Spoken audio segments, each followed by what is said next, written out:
بہر رحمت بہر رحمت بہر رحمت بہر رحمت۔ اعوذ باللہ من الشیطان اللعین الرجیم، بسم اللہ الرحمن الرحیم، وبہ نستعین انہ خیر ناصر و معین، وصلی اللہ علی محمد و آلہ الطیبین الطاہرین۔ فضل ابن عبد المطلب، جناب مولا متقیان اور رسول خدا کے چچزاد بھائی، ان کی غلامی کے اندر ایک غلام آتا ہے۔ مولا متقیان تشریف لے جاتے ہیں، 150 اشرفیوں کے عوض اس غلام کو خرید لیتے ہیں۔ اب یہ غلام فضل کے پاس سے آ گیا مولا متقیان کی ملکیت میں۔ پھر مولا متقیان یہ غلام ہبہ کر دیتے ہیں جناب ابوذر کو۔ کون؟ صحابی رسول جناب ابوذر غفاری علیہ الصلاۃ والسلام کی خدمت کرتے ہوئے یہ غلام اپنے دن و رات کو بسر کرتا ہے، یہاں تک کہ ابوذر کو محبت علی بن ابی طالب کی سزا یہ دے دی جاتی ہے کہ ان کو جلا وطن کر دیا جاتا ہے، اور ابوذر ربضہ تشریف لے جاتے ہیں۔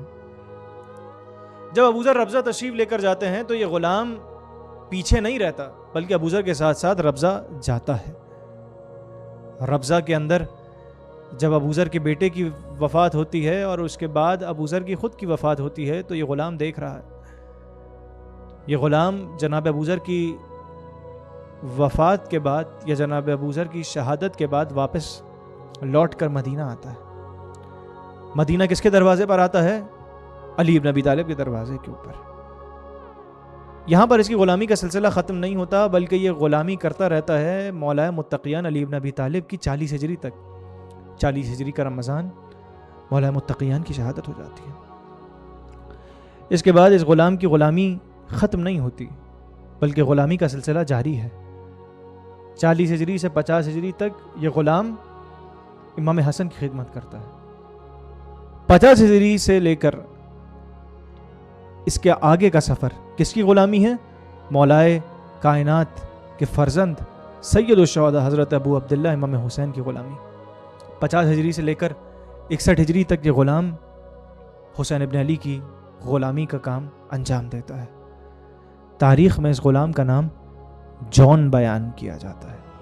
جون اصحاب امام حسین میں سے وہ شخصیت کہ جون تھے تو غلام، اور جب امام حسین کی غلامی میں کربلا میں موجود ہیں تو بزرگ ہو چکے ہیں، لیکن جون کو حسین ابن علی کی غلامی نے وہ شرف عنایت فرمایا کہ آج بھی جب کربلا معلیٰ میں حسین ابن علی کے اصحاب کو سلام کیا جاتا ہے یا پھر کہا جاتا ہے السلام علیکم یا انصار دین اللہ، السلام علیکم یا انصار رسول اللہ، السلام علیکم یا انصار فاطمۃ الزہرا، السلام علیکم یا انصار ابی الحسن علی ابن ابی طالب، السلام علیکم یا انصار امیر المؤمنین، السلام علیکم یا انصار حسن ابن علی۔ تو جون کا نام بھی ان انصار اللہ کے اندر شامل ہے کہ جنہوں نے امام حسین کی محبت میں کربلا میں جان دے دی۔ جناب جون امام حسین کے غلام، جناب جون جناب مولا حسن کے غلام، جناب جون امیر المومنین کے غلام، جناب جون صحابی رسول جناب ابوذر غفاری کے غلام۔ جون کربلا میں آئے تو ہیں، لیکن مقتل میں یہ جملہ ملتا ہے کہ چوتھے امام نے اس بات کو نقل کیا کہ شب عاشور جب ہر صحابی اپنے خیمے کے اندر موجود تھا تو میرے بابا کے خیمے کے اندر فقط ایک شخصیت تھی، اور وہ ان کا غلام جناب جون۔ جون کا کام کیا ہے کہ شب عاشور حسین ابن علی کی تلوار جون کے ہاتھ میں ہے، اور تلوار کو سیکل کرتے جاتے ہیں اور گریہ کرتے جاتے ہیں۔ کس کی غربت پر؟ حسین ابن علی کی غربت کے اوپر۔ یہاں تک کہ تاریخ نے یہ جملہ لکھا کہ جناب جون علیہ الصلاۃ والسلام وہ وقت آیا کہ جب عاشور کا دن نمایاں ہوا، سورج طلوع ہوا، مقتل میں ایک کے بعد ایک امام حسین کا چاہنے والا جاتا ہے اور اپنی گردن کو کٹا کر حسین ابن علی کے نانا کی بارگاہ میں سرخرو ہو جاتا ہے۔ جون حسین ابن علی کے نزدیک آتا ہے کہ مولا مجھے اجازت دیجئے کہ میں بھی آپ کی بارگاہ میں اپنے خون کو نچھاور کر دوں۔ فرمایا جون تم ہمارے بابا کے غلام ہو، تم ہمارے بھائی کے غلام ہو، تم ہمارے غلام ہو اور بوڑھے ہو چکے ہو، ہم تمہیں کیسے اذن جہاد عنایت فرمائیں۔ جون مولا کے قدموں میں گر جاتے ہیں، گریہ فرماتے ہیں کہ مولا مجھے معلوم ہے کہ میرا رنگ سیاہ ہے، میرے جسم سے بدبو آتی ہے، لیکن مولا اگر غلام کا خون آپ کے خون کے ساتھ شامل ہو جائے تو غلام کے شرف میں اضافہ ہو جائے گا۔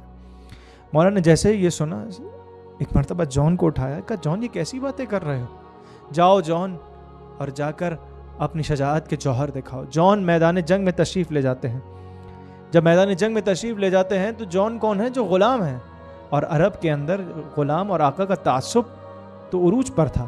تو لشکر میں ایک مرتبہ اعلان کیا جاتا ہے، خبردار جان غلام ہے، یہ کوئی سردار نہیں ہے، اس کے اوپر تیروں سے حملہ نہ ہو، اس کے اوپر تلواروں سے حملہ نہ ہو، بلکہ سب کو یہ چاہیے کہ وہ پتھروں سے جان پر حملہ کریں۔ پتھروں سے جناب جان پر حملہ کیا جاتا ہے۔ جناب جان غش کھا کے جب زمین کے اوپر گرتے ہیں تو اب جب آنکھیں کھولی تو عجیب جملہ کہا، من مثلی علی خد خد ابن رسول اللہ، کون ہے جان کی مانند کہ جس کے رخسار کے اوپر فرزند رسول کا رخسار آ گیا ہے۔ امام حسین جناب جان کے سرہانے موجود ہیں، جان کی طرف دیکھا اور ہاتھوں کو دعا کے لیے بلند کیا، اللہم طیب ریحہ، اللہم بیض وجہہ، پروردگارہ جان کے جسم کی نورانیت میں اضافہ فرما، اس کے جسم کو نورانی کر دے، پروردگارہ جان کے جسم کو معطر کر دے خوشبوؤں سے۔ حسین ابن علی کی اس دعا کا اثر یہ ہوا کہ شام غریبہ جب شہداء کی لاشوں کو دیکھا گیا تو ایک عجیب سی خوشبو ایک لاشے سے آ رہی تھی۔ جب قریب گئے تو ایک اس کا لاشا ہے کہ جس کے چہرے سے نور آیا ہے، جس کے چہرے سے نور کی شعائیں اٹھ رہی ہیں، جس کے جسم سے عجیب خوشبو اٹھ رہی ہے، تو بتایا گیا یہ کوئی اور نہیں، یہ حسین ابن علی کا وہ غلام ہے کہ جس کو جاتے جاتے حسین ابن علی نے دعا دی تھی کہ خدا تیرے جسم کو نورانی کر دے، خدا تیرے جسم کی خوشبو میں اضافہ فرمائے۔ بہر رحمت، بہر رحمت، بہر رحمت، بہر رحمت۔